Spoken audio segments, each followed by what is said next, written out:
ескі тозығы жеткен бір автобус шексіз созылып жатқан тас жолмен баяу келе жатты. Автобуста 7 адам болды, 3 әйел, 4 ер адам. Олар терезеден сырттағы қою тұманға қарап отыр. Әрқайсының жүзіндегі сезім әртүрлі еді. Бірі таңғалған, бірі абдыраған, бірі қорыққан, бірақ бәрінің өңі бірдей сұп-сұр. Жолда олардың бастарынан жан түршігерлік бір нәрсе өткені анық байқалатын. Автобус жолын жалғастырып отырып, ақыры көне әрі ескі қара сарайдың алдына келіп тоқтады. Есік ашылып 7 адам жайлап сыртқа түсті. Олардың артына бұрылып қарағанда көздерінен сөзбен айтып жеткізе алмайтын үрей көрінді. Өйткені жүргізуші отыратын орында ешкім жоқ еді. Иә, бұл автобустың жүргізушісі жоқ болатын. Соңғы жолаушы түсе салысымен автобус есігі өздігінен жабылып, қайта қозғалды да қою тұманның ішіне хайып болды. Қара сарайдың алдында қалған 7 адам бір-біріне үнсіз қарап тұрды. Барлығының жүзінде үрей анық сезілетін. Жүріңдер, басқа таңдауымыз жоқ сияқты. Шынымен ішке кіреміз бе? Іші қауіпті болса ше? Басқа малың бар ма? Әлде тұманға кіріп кетпексің бе?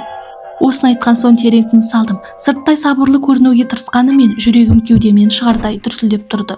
Жұмбақ хатталып осы жерге келгенімізге 1 сағатта болмаған еді. Бірақ осы 1 сағаттың өзі дүниеге деген көзқарасымызды түбегейлі өзгертті. Әлгі жолай айрықта автобустан өзі секіріп түскен семіз адамды ұмыттың ба? Оның есімі аталған сәтте әйелдің әдемі көздерін шексіз қорқыныш басты. Бұған дейін автобуста 8 адам болған. Олардың бірі әлгі семіз жігіт. Ол жол бойы күліп, мұның бәрі адамдарды ұйықтатып әкеліп, осында түсіріп қойған біреудің ақмақ әзіл бағдарламасы шығар деп мазақтап отырған. Автобус бір жол айрығында тоқтағанда, ол терезені ашып секіріп түсіп, жалғыз өзі тұманның ішіне кіріп кетті. Ол кезде бәрі қалыпты көрінген, бірақ келесі жол айрығына жеткенде тұман басқан бағдаршам бір нәрсені желбіреп тұрғанын көрдік.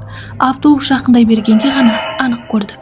Бағдаршамға ілініп тұрған әлгі семіз адамның қан жоса болған сыпырылып алынған терісі еді. Бұл көрініс автобустағы адамдардың бәрін есеңгіретіп жіберді.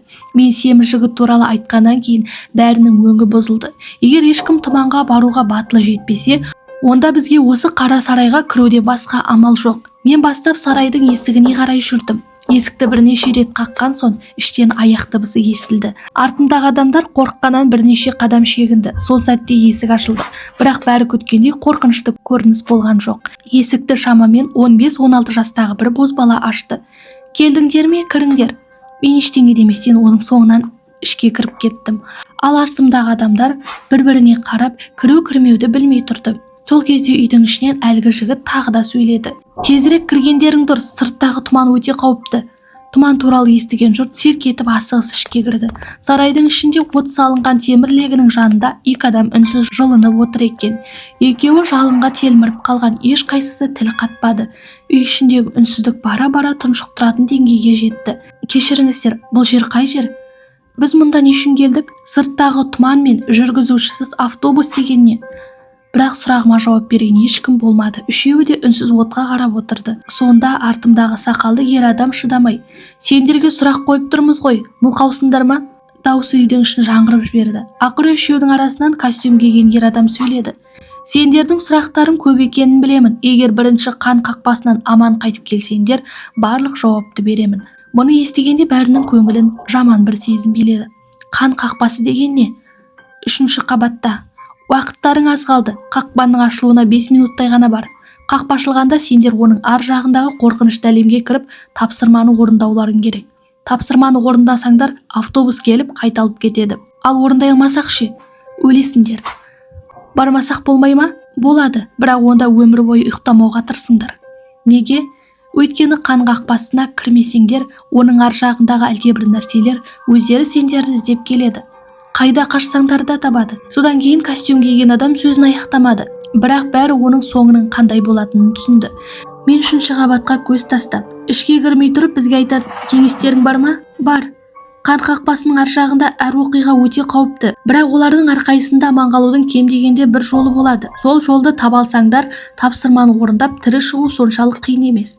Оның сөзін тыңдап болған соң мен баспалдақпен жоғары көтерілдім. Мұртты Лючефен менің батыл жүргенімді көріп, біраз ойланды да тісін қайрап артымнан кетті. "Ей, інім, сенің жүрегің мықты екен." "Жүрегім мықты ма?" Мен мысқылдай күліп: "Біздің басқа таңдауымыз бар ма деп ойлайсың ба? Әлгі семіздің терісін көргенде көзіңді жұмған жоқсың. Бұрын сондай жұмыспен айналысқансың ба?" "Қандай?" Жалдамалы кісі өлтіруші болған шығарсың. Романды көп оқиды екенсің. Шынайы өмірде ондай киллерлер қаптап жүрген жоқ. Онда кімсің? Дәрігермін. Сот медицина сарапшысы ма? Мал дәрігерімін. 3-ші қабатқа көтерілген соң ауаны қан иісі мен шіріген ағаштың сасық иісі жайлап кеткен еді. Тек қанға боялған ағаш есік қана тұр. Есіктің бетіне қанмен мынандай сөздер жазылған: төсекте сал болып жатқан қартқа 5 күн күтім жаса. Демек, бұл жолғы тапсырмамыз әлгі қартқа қарау. Сол кезде қалған адамдар да бірінен соң бірі жоғары көтерілді. Осымен ғана шектеле ме? Дәл сол сәтте қанға боялған ағаш есікті аппақ, өліктей бос қолдар баяу итеріп ашты. Қанға боялған ағаш есік баяу ашыла басталғанда бәрінің көзі қарауытып сол сәтте есіне танып қалды. Естеріне келгенде олардың барлығы бірнеше сәнді вилла орналасқан ауданның алдында тұр екен. Сыртта сәнді киінген, қолында чемоданы бар бір әйел тұрды. Ол шамамен 8-9 жастағы кішкентай қыздың қолынан ұстап тұрған. Әйел келгендердің бәріне күлімсірей қарады. Оның күлкісі өте әдемі еді. Қараған сайын көркі арта түсетін ибалы келіншекке ұқсайтын.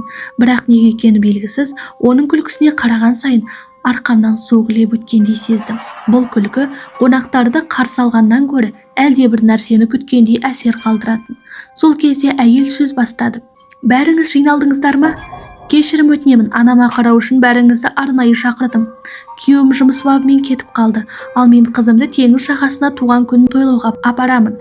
Үйде қарайтын ешкім жоқ. Қайтып келгеннен кейін, егер анама жақсы қарасаңыздар, әрқайсыңызға жеке-жеке ақы төлеймін. Жүріңіздер, үйді көрсетейін. Олар вилланың 2-ші қабатындағы бөлмеге кірді. Үлкен кереуеттің үстінде жүзі мейірімді көрінетін қарт әжей жатты. Ол бізге сабырлы түрде қарап тұрды. Бұл менің анам. Алдағы 5 күн бойы өздеріңізді осы үйдің қожайыны сияқты сезіне беріңіздер. 2-ші қабаттағы бөлмелердің бәрін дайындап қойдым. Әркім өзіне ұнаған бөлмені таңдай алады. Бірақ бір нәрсені ұмытпаңдар. Ешқашан вилланың 3-ші қабатына шықпаңыздар. Түсінікті ме? Осы сөзді айтқанда әйелдің жүзі кенеттен өте салмақты болып кетті. Барлығы үнсіз бас изеді. Мұны көрген үй иесі қайтадан жымиып: онда анамды сіздерге аманат етемін. Әйел есіктен шығып бара жатқанда қасындағы кішкентай қыз кенет артына бұрылып менімен көз түйістірді. Сол бір сәтте мен қатып қалдым. Менің көру қабілетім өте жақсы, сондықтан оның көзінен анық қорқынышты көрдім. Ол бір нәрседен қатты қорқып тұр еді. Неден? Теңізге барудан ба? Өз анасынан ба? Әлде дәл осы вилладан ба? Үйдің есі кеткен соң 7 адам қонақ бөлмесіне жиналды. Сонда Сюге Се есімді ер адам қарт әжеге қалай кезектесіп қараймыз деді. 3 қыз тамақ әзірлеп кір жусын, ал біз 4 еркек әжеге қараймыз. Сол сәтте Ванюнен мысқылдап: неге әйелдер міндетті түрде тамақ жасап кір жуу керек? Сендер жай ғана жұмыстан қашқыларың келеді. Әп-әдемі қыз екенсің, бірақ аузынан шыққаның ұрысқаны. Кімді айтып тұрсың? Болды, ұрыспаңдар.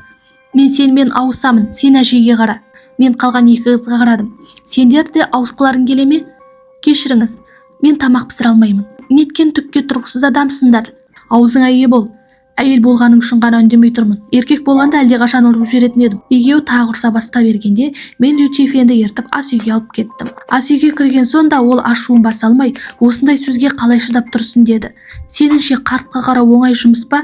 Костюм киген адамның сөзін ұмыттың ба? Егер тірі қалсақ қана бәрін түсіндіреді деген. Демек негізгі қауіп сол әжеймен байланысты болуы мүмкін. Тоңазытқыштан ет алып жатқанда бір пакет жерге түсіп кетті. Ішіндегі еттің түсі қап-қара екен. Бірақ мен оған мән бермей қайтадан тоңазытқышқа сала салдым.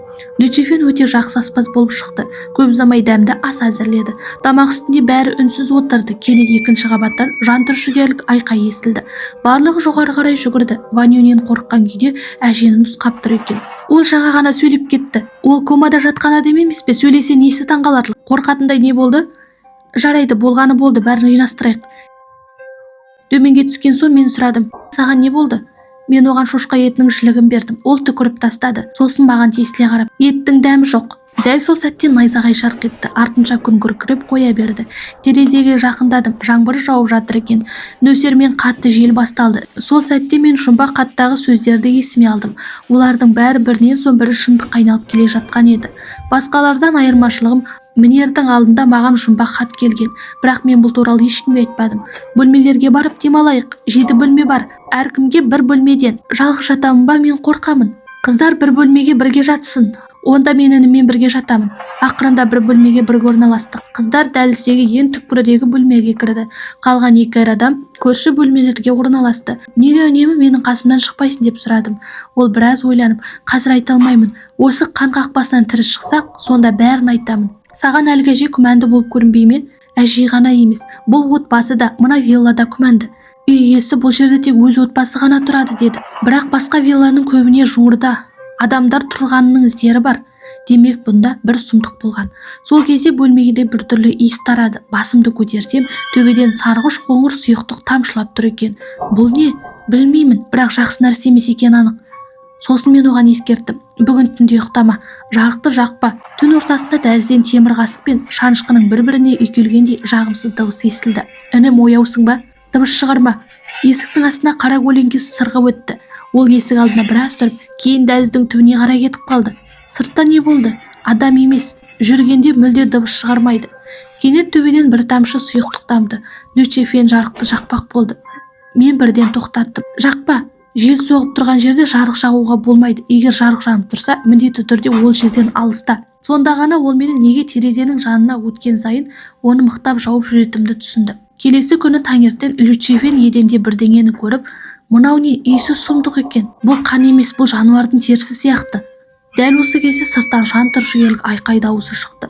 Барлығымыз жүгіріп шықтық. Оның мойнынан төмен бүкіл терісі жыртылып, сыпырылып қалған екен. Бірақ оның жүзінде бәрібір біртүрлі қорқынышты күлкі қатып қалған. Әзірге мәйітті төсекке жатқызайық, сосын төменге түсіп не істейтінімізді ақылдасамыз. Барлығын реттеген соң бәрі бірінші қабатта қонақ бөлмесіне жиналды. Менде бір болжам бар. Бүгін түнде оны тексеріп көруім керек. Маған біреу еріп барсын. Мен барамын. Дәл сол сәтте екінші қабаттан тағы да жан түршігерлік айқай естілді. Жоқ, өтінемін. Бұл Яомаоның дауысы. Ол төменге түспеді ме? Байқамаппыз. Барлығы жоғары қарай жүгірді. Яомаоның мәйіті төменге ілініп тұр екен. Іші түгел ойылып алынған.